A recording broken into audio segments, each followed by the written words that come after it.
اس دن سلیمان بن جعفر جعفری اور امام رضا علیہ السلام کسی کام کے لیے ساتھ ساتھ ہو گئے تھے۔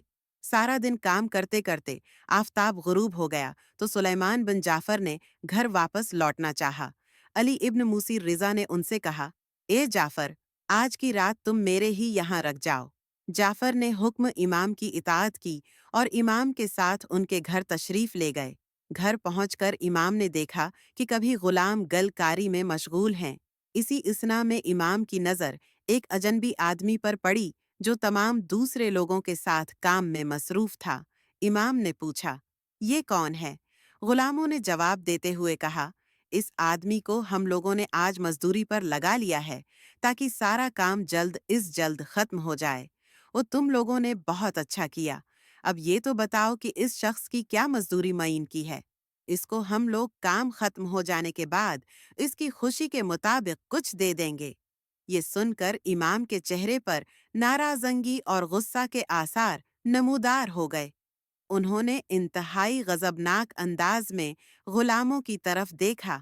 ایسا معلوم ہو رہا تھا کہ وہ تازیانے سے غلاموں کی تعذیب کریں گے۔ اتنے میں سلیمان جعفری امام کے سامنے آ گئے اور بولے، آپ اس قدر غمگین اور پریشان کیوں ہو گئے؟ امام نے ارشاد فرمایا، میں ان لوگوں سے متعدد بار کہہ چکا ہوں کہ مزدوری معین کئے بغیر کسی آدمی کو کام پر نہ لائیں۔ پہلے مزدور کی مزدوری معین ہونی چاہیے، تبھی اسے کام پر لگانا مناسب ہوا کرتا ہے۔ کام کے ختم ہونے پر معین کردہ مزدوری کے علاوہ بھی اگر اسے کچھ دیا جائے تو کوئی مضائقہ نہیں ہے۔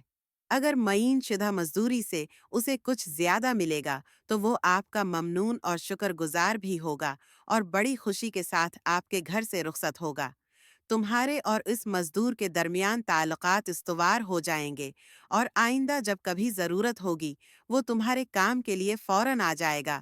اگر آپ نے معین کردہ مزدوری ہی ادا کرنے پر اکتفا کی تو بھی وہ شخص آپ سے ناراض نہیں ہوگا۔